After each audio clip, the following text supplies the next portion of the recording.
Hello there, welcome to medical miracles. मैं हूं आशुतोष मोदी, आपका बायोमेंटोर। और आज हम लोग स्टार्ट करने वाले हैं न्यूक्लिक एसिड्स, जो कि हमारा फोर्थ बायो माइक्रो मॉलिक्यूल है ना। अब तक हमने क्या क्या पढ़ा है, रिवाइज करते हैं। हमने पढ़ा है अब तक कार्बोहाइड्रेट्स को, हमने पढ़ा है लिपिड्स को, हमने पढ़ा है प्रोटीन्स को। और आज जो हमारा जो टॉपिक होने वाला है वो है न्यूक्लिक एसिड्स का, ठीक है, जिसमें कि मेनली हमारा डीएनए और आरएनए आता है। तो देखने वाले हैं हम लोग न्यूक्लिक एसिड को काफ़ी डिटेल में। तो स्टार्ट करते हैं आज का लेक्चर। लेट्स स्टार्ट, है ना। जो कि हमारा है न्यूक्लिक एसिड। नाम पड़ा है इसका न्यूक्लिक एसिड यहाँ पे न्यूक्लियस से, ठीक है। यहाँ पे जो न्यूक्लिक वर्ड है ये आया है न्यूक्लियस से, और एसिड ये तो हमें पता ही है, यानी न्यूक्लियस से एसिड लाइक सब्सटेंस को कहते हैं न्यूक्लिक एसिड, है ना।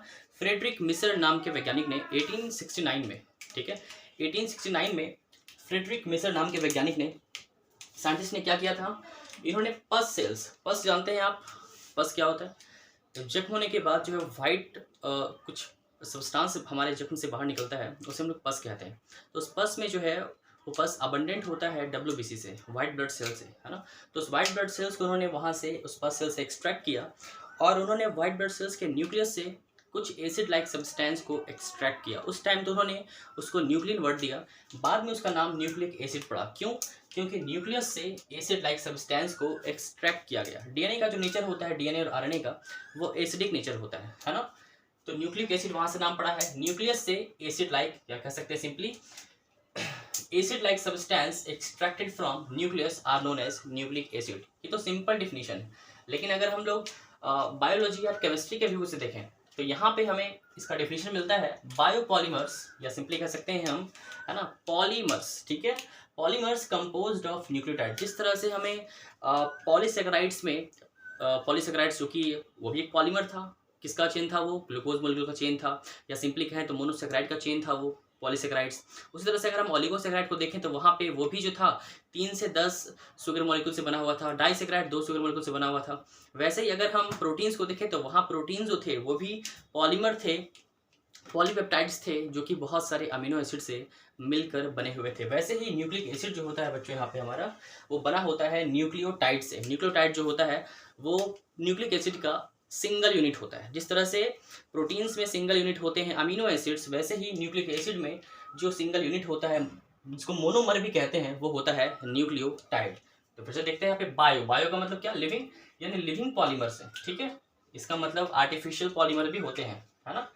जैसे जो हमारी पॉलीथीन होती है ना, वो जो है वो एक आर्टिफिशियल पॉलीमर से बनी होती है।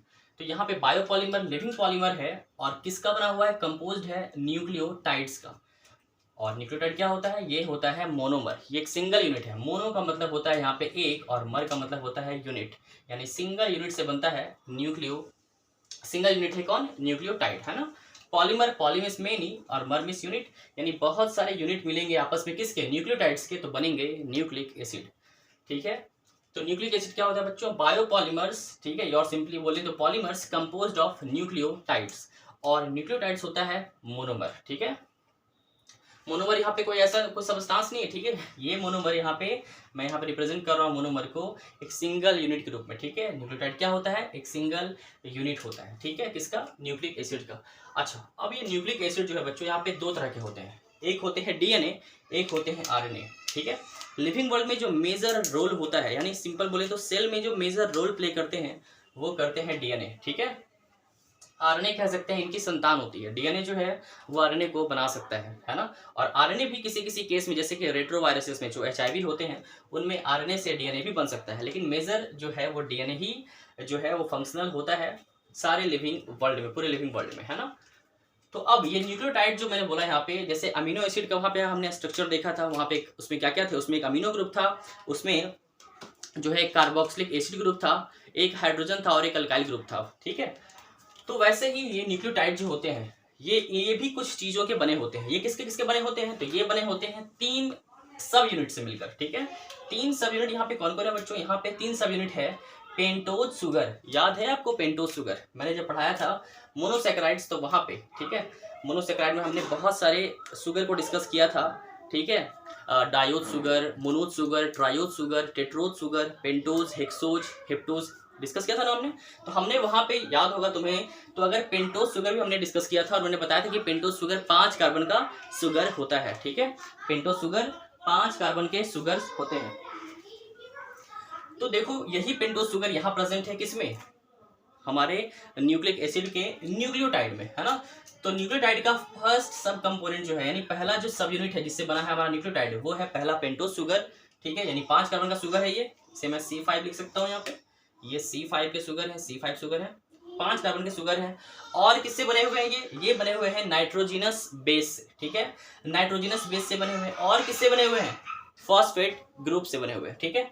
न्यूक्लियोटाइड हमारा बना होता है, इसका मतलब पेंटोज शुगर से, नाइट्रोजनस बेस से और फॉस्फेट ग्रुप से, ठीक है। अच्छा, अब ये पेंटोज शुगर में हमने एग्जांपल वहां पे बताया था बच्चों, ribose sugar, deoxy ribose sugar बताया था ना, हमने वहां पे बताया था राइबोज शुगर और डीऑक्सी राइबोज शुगर,